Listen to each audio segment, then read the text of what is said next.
Outro crime, amigos, coação no curso do processo. O que é coação? Quando você é coagido, é porque você está sendo ameaçado. Então, seria uma espécie de ameaça no curso do processo. Olha só, usar de violência ou grave ameaça com o fim de favorecer interesse próprio ou alheio. Então, eu vou ameaçar porque eu quero favorecer um interesse próprio ou alheio contra a autoridade, contra a parte. Então, contra quem que é a violência ou ameaça? Contra a autoridade, contra a parte ou qualquer outra pessoa que funciona ou é chamada a intervir em processo judicial, em processo policial ou administrativo ou em juízo arbitral. A pena de reclusão de 1 a 4 anos e multa, além da pena correspondente à violência.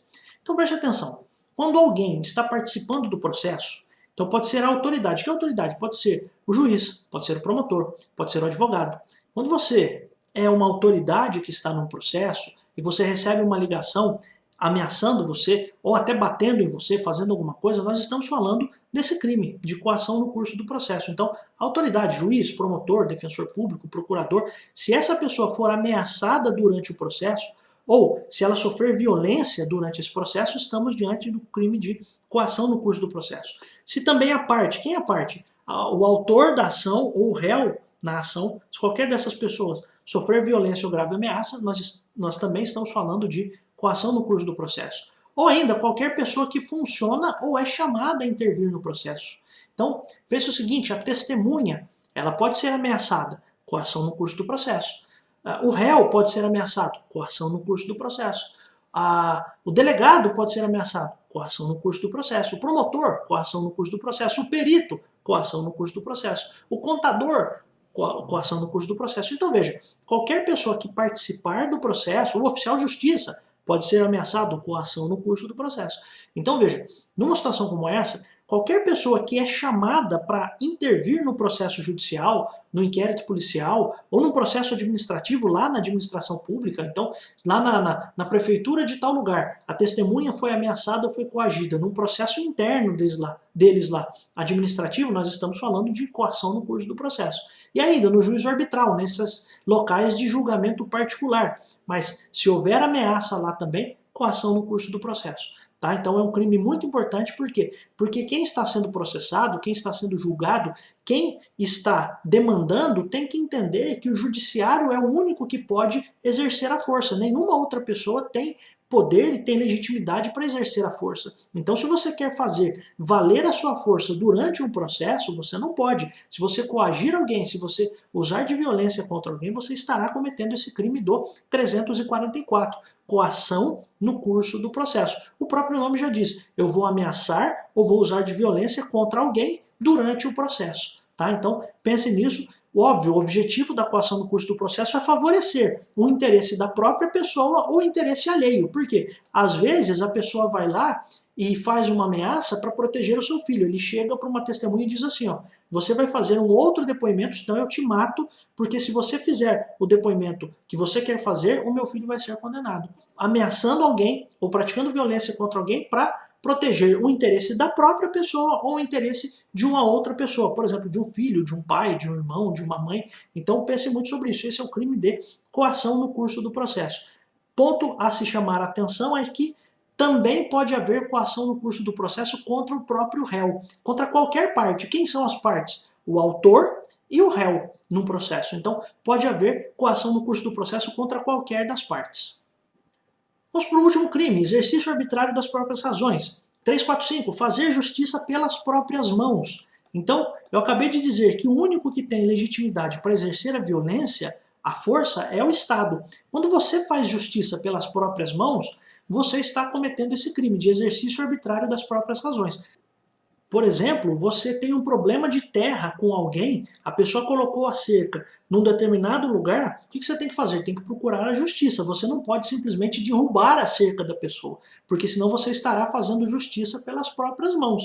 Então, fazer justiça pelas próprias mãos para satisfazer a sua pretensão, embora seja legítima. Então, embora você possa ter razão, mas você não pode, por certo, agir dessa forma, salvo quando a lei o permite. Quando é que a lei vai permitir que você faça justiça pelas próprias mãos? Por exemplo, quando é que a lei vai permitir que você mate alguém? Por exemplo, em legítima defesa ou em estado de necessidade. Então, se você não estiver nessas situações em que a lei permite que você haja, se você fizer justiça pelas próprias mãos, você estará cometendo esse crime de exercício arbitrário das próprias razões. A pena é baixa, detenção de 15 dias a um mês, além da pena da violência. Se você der um cascudo no cara lá, machucar a pessoa, obviamente você vai responder por isso também.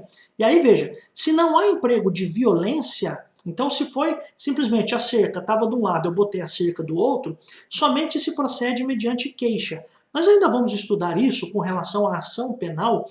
Só guarde isso, a queixa é o nome da petição que vai começar um processo penal quando quem está começando é um advogado particular. Então veja só, quando nós temos um crime, quem começa o processo contra alguém é o Ministério Público. Ele faz o que se chama de denúncia. Então, o nome do documento, da peça processual que começa uma ação penal feita pelo Ministério Público é a denúncia. Quando esse processo criminal começa com alguma coisa feita por um advogado, nós estamos falando de queixa. Então só guarde isso. Se não houver emprego de violência, somente se procede mediante essa atuação do advogado particular, mediante queixa. Existe um outro nome para queixa, você já deve ter ouvido falar, que é queixa-crime. Queixa-crime. É a mesma coisa. Veja, quando você vai à delegacia, você não vai lá prestar queixa. O nome queixa tem a ver com o processo na justiça. É que as pessoas costumam confundir esses nomes. Então só guarde isso, tá? Por enquanto. Queixa não é o que você vai fazer na delegacia para dizer o que certa pessoa fez. Ah, vou lá prestar queixa contra o meu vizinho. Não, isso não é queixa, tá bom? O que é a queixa? Queixa é o nome da peça processual feita por um advogado particular para começar um processo criminal, tá bom? Depois nós vamos ver com mais profundidade isso, mas apenas para que você guarde. Então, se não houver violência, só mediante queixa. E aí outra coisa, tirar, suprimir, destruir ou danificar coisa própria que se acha em poder de terceiro por determinação judicial ou convenção. Também é um exercício arbitrário das próprias razões. O 345 e o 346, os dois são exercício arbitrário das próprias razões. No 345, eu estou fazendo a justiça pelas próprias mãos. Então eu tenho alguém que está me incomodando, por exemplo, eu lembro que eu tinha um caso em que eu era advogado de uma família que tinha uma pessoa que todos os dias ligava um alto-falante num determinado volume. O que o cara fez? O cara simplesmente foi lá e deu 2 tiros no alto-falante e acabou com o som. O que ele fez? Ele fez justiça pelas próprias mãos. O que ele tinha que ter feito? Ele tinha que ter ido até a delegacia, tinha que ter movido uma ação com o advogado e tudo mais, mas o que ele fez? Ele fez justiça pelas próprias mãos. Então ele foi lá e deu tiro nas caixas de som. Ele resolveu o problema, porque embora fosse legítima, embora ele estivesse sendo incomodado, mas ele não podia fazer isso, ele não tem o direito de fazer isso. Tá? Então esse é o 345. Já o 346 é aquela situação, por exemplo, de um processo. Imagina que você está devendo prestação do seu carro e alguém vai lá e faz a busca e apreensão do seu carro. A empresa vai lá e toma o seu carro. Você vai no pátio da empresa e a empresa resgatou esse bem por determinação judicial, você vai lá no pátio da empresa, na garagem da empresa e toca fogo no carro. Porque, veja só, tirar, suprimir, destruir ou danificar coisa própria. Então imagina o seguinte, o seu carro está lá no pátio porque foi apreendido para pagar uma dívida. Você vai lá por conta de uma determinação judicial, lógico, né? Então o carro foi apreendido por conta de uma determinação judicial, você vai lá no pátio e toca fogo no carro. Você está cometendo esse crime de exercício arbitrário das próprias razões. Ou você está numa ação de divórcio. A sua esposa quer tomar de você alguns veículos, algumas casas e não sei o quê. O que você vai lá? Você vai lá e arrebenta toda a casa, você vai lá e arrebenta o carro, porque a justiça mandou você entregar aquilo para sua esposa e você vai lá e arrebenta o carro, você vai lá e arrebenta a geladeira, você arrebenta aquele bem. Então, quando você faz isso, você está cometendo também o crime de exercício arbitrário das próprias razões, pena de detenção de 6 meses a 2 anos e multa. Tá, amigos, então, o que eu queria passar para você hoje aqui foram vários crimes e eu queria que você se recordasse. Olha só, vamos voltar aqui desde o começo. Denunciação caluniosa, você faz a abertura de um procedimento sabendo que alguém não tem culpa no cartório. 340, você passa o trote, você provoca a ação imediata de uma autoridade. 340 é o trote. 341 é a autoacusação, você está se acusando de um crime que não aconteceu ou que não foi você que praticou. 342, falso testemunho ou falsa perícia. Se lembrar que o réu pode mentir, então lembrar-se de que quem mente e pode ser punido por isso é testemunha, perito, contador, tradutor ou intérprete.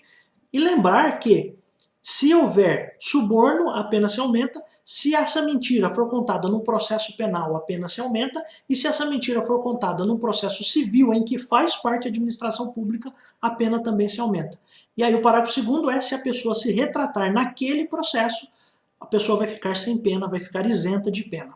343 também é falso testemunho ou falsa perícia, e aqui a punição é para quem está oferecendo dinheiro para a testemunha para ela mentir. Então, num caso como esse, também temos a pessoa que está corrompendo a testemunha, não pratica corrupção ativa, está praticando o crime de falso testemunho ou falsa perícia. Então não se confunda com isso. E aí também a pena se aumenta de 1/6 a 1/3, se vai ser uma prova no processo penal sozinho ou num processo civil com administração pública. Coação no curso do processo: você vai praticar violência ou ameaça contra qualquer pessoa que participa do processo, inclusive contra o réu, contra qualquer pessoa. Você está cometendo o crime de coação no curso do processo. E o exercício arbitrário das próprias razões: você vai fazer justiça pelas próprias mãos, então você vai tirar a cerca do lugar, você vai fazer o que tem que fazer sem pedir autorização da justiça, você vai dar o tiro lá na caixa de som para acabar com o som, você vai fazer justiça pelas próprias mãos.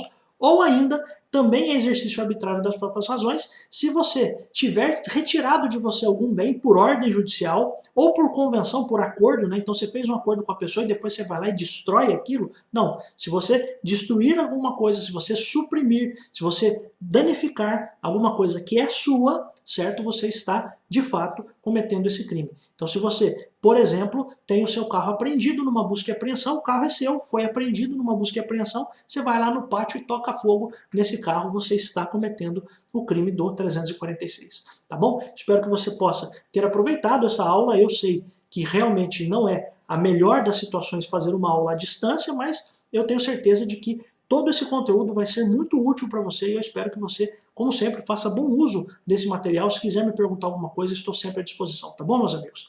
Fiquem com Deus, um abraço.